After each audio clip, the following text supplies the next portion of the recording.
Well, today I'm in the shop, so I haven't done anything with my saw since I got back from cutting the red pines. This chain, it's not super dull, but it does need a touch up, so I'm going to take this off. I'm going to do a touch up on this, and I did also figure when I was cutting, the rakers are going to have to go down on this one, so I'm going to show you a couple different ways that I know of that work for checking what the height of the rakers are. So I'll go over that, a couple different ways that you can check it. There's, you have depth gauges. I even use a simple straight edge, and I have various different thickness steel shim stock.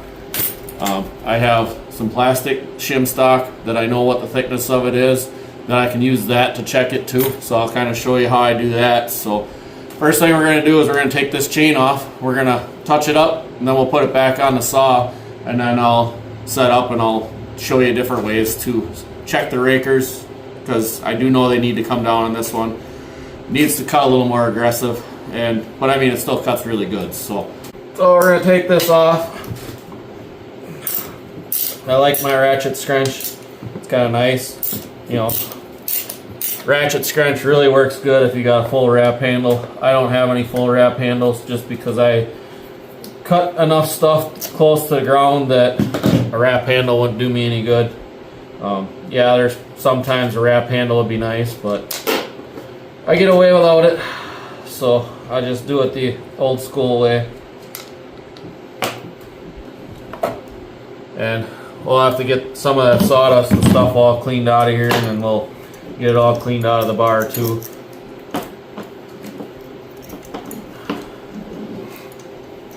The one thing that I always look at when I pull the chain off, I look at which way my bar is. My bar was upside down, so when I put it back on, I'll flip it over so it'll be right side up for a while. It's one of the things I do. I rotate the bar every time I change the chains, so that way I get even wear on both sides. So we're going to set this up on the grinder and we're going to touch it up. So for anyone that doesn't know how I sharpen, I got two different grinders set up. I got one set up for doing one side of the chain, and I got the other one set up for the other side. I set my head tipped at 60 degrees here.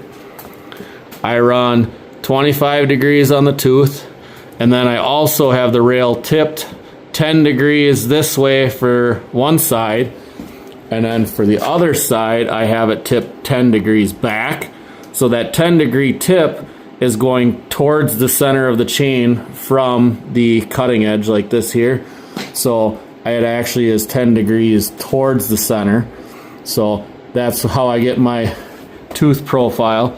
So I got two grinders set up, so I can do the first side here, move right over there, do the second side. I don't have to keep changing settings.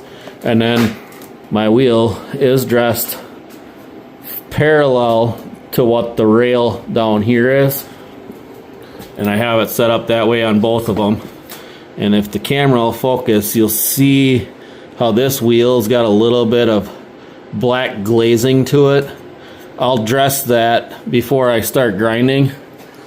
Some people say you should clean your chains beforehand. I never have. I just dress my wheel a little bit because I figured the amount of money I would spend on cleaner to clean all my chains before I sharpened them, I can just buy new wheels and replace them. So for what the little cost is of what the wheel is, I'd spend probably 10 times that in cleaner to clean all my chains. So that's how I do it. So I'm sure that I'm pretty close with my grinder to where I need to be for this chain. Yep. Because I think this is the one I sharpened on here last. But the bottom of my wheel is a little bit glazed, so I'm going to dress that a little bit. And what I do is I dress the bottom of my wheel flat this way to get my angle in there. So I'll touch that up a little bit here, and then we'll do the grinding. So I just have this little tool that I use to dress the wheel, and I just come in and clean a little bit of the bottom of the wheel off, get rid of the black glazing, because that helps to make it cut better. And the depth should be set pretty close.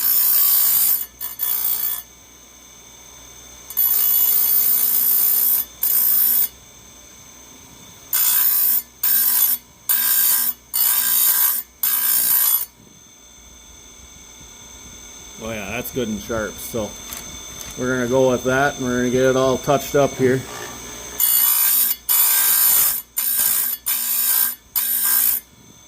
Taking very minimal amount off of each tooth because it's not really super dull. But a little bit coming off now. Very minimal heat put in the tooth. Doesn't take that long to touch them up when they're not super bad. But if I do come across one that is bad, I usually will just cheat it away from here a little bit on the stop if it doesn't quite clean up. Because the different length of the tooth doesn't matter as much as the depth from the top to your raker. That's where it's more critical.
And that gets us back around. I started at the gold links, so we'll set up the other one. We'll get the other side done. So this one's set pretty close to, because this chain I think was the last one I sharpened. So I'm going to touch up the wheel a little bit, and we'll get this side ground.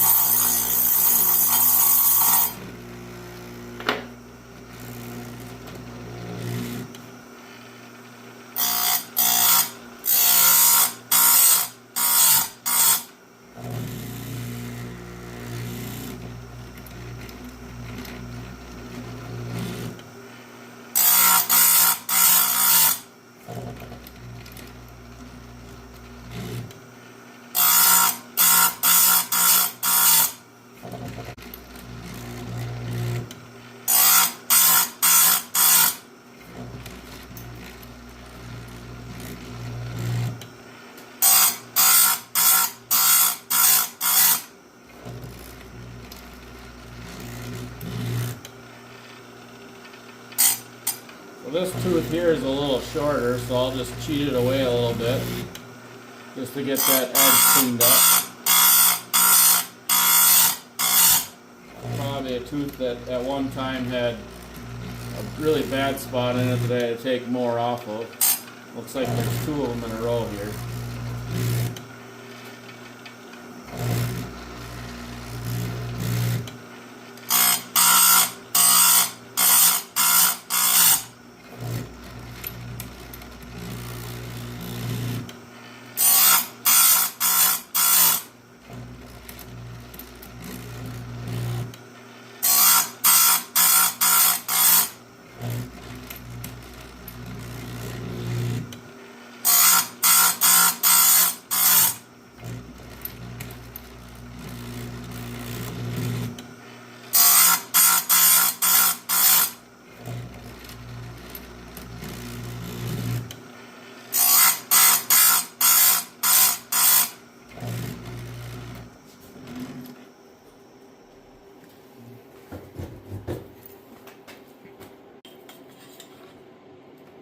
So there you can see the profile of the tooth when I'm done grinding.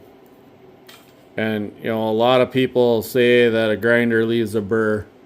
There's very minimal burr on here, and if I scratch my fingernail against it, I can actually roll that burr right off. So I usually don't worry too much about a small burr on the edge of it, because as soon as I put it in a piece of wood, that burr is gone. Does it dull it any? No, I don't think so. I have never had an issue with it. The only thing that I'll do now is I'll put it back on the saw, and then I'll show you how many different ways that I know of for checking your rakers. So I'm zoomed in on this tooth here. So there's different ways that you can check it. You can use a standard raker gauge like this, which I borrowed from Chris's toolbox because I had one. I don't know where I went with it. I lost it somewhere. But this one is 25 thousandths. So if you set that on top of here and you feel across the tooth here, the top of the raker, it's at about 25 thousandths right now. I usually always run a little bit stronger than that, which is probably why I was feeling like it could go down. So another way that I found that you can check it is using shim stock. And I have a 10 thousandths and a 15 thousandths shim stock. So if I put a straight edge on top of the teeth, I can use feeler stock to check it, and I can feel that it's just a little bit under 25 because it doesn't fit. But now if I take, well, let's see, find another. So now I'll take two 10 thousandths pieces of shim stock and I'll put it in there, and it just goes. So it's probably about 20 thousandths. Now there's also plastic shim stock like this. I know from using this plastic shim stock for years, this orange is about 30, which is probably close to where I run. But anywhere around 25 is actually probably a good place to start. So basically I'm going to take one stroke on my rakers, because when I check the next tooth, it's about the same spot. So, and I'm sure it's going to be pretty consistent throughout the whole chain. I know there was two teeth on here that were a little bit shorter than the rest. See if I can find them, but they're on here somewhere. And now it's just a matter of, yep, right here. So this tooth is a little bit shorter than the rest of them, and I set that on there, and it's about 25 thousandths, probably because when I sharpened it the last time and I took more off of them couple teeth, I'm sure I took a stroke on them rakers. So I'm gonna zoom the camera out and I'm gonna show you how I file my rakers. So there's a couple different files I have. So this is actually a Husqvarna file for doing the rakers. This edge is smooth. There's no teeth on that edge. So if you use it and you hit your tooth, you're not going to actually cut into it. This is a file that I use because, I mean, I've been a machinist for how many years. I got all kinds of different files. This one actually has cutting teeth on the edge. So if you use one like that, it works. Just got to be careful that you don't hit your tooth, because you can dull your tooth. So there's two different files. This one here is probably a little bit finer of a file than what I use, but I like to use a coarser file. I get it done faster. I'll just take one stroke with that, where I'd probably take two with this.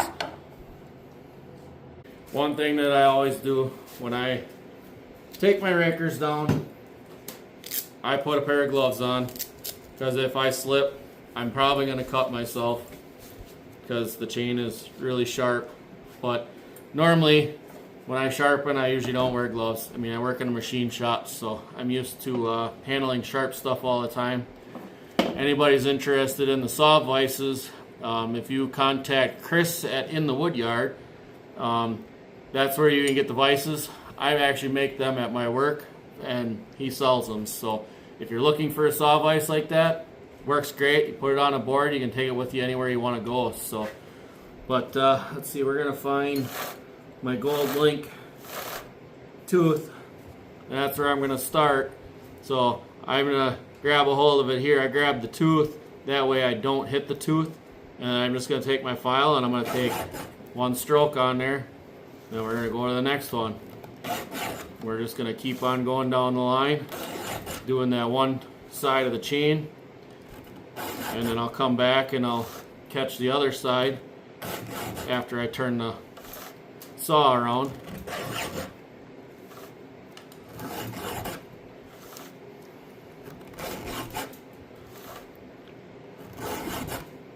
But I found that doing one side and then doing the other works good.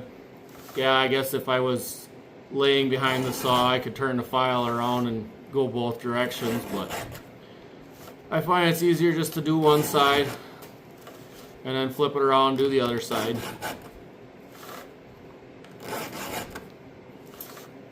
I don't think it doesn't take long to do this.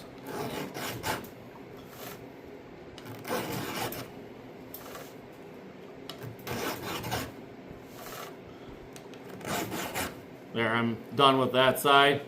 Now I can turn it around. And for turning it around, all I gotta do is literally spin the board around the opposite way. And then I just come at from this side. So we're gonna start right here at the gold link. And I'm just gonna take one stroke. Definitely got to be a little more careful this way that I don't hit the tooth, because I'm not holding on to the tooth with my finger, but I'm kind of pinching here and I'm kind of keeping the file against these two fingers, which kind of keeps me away from my cutting edge.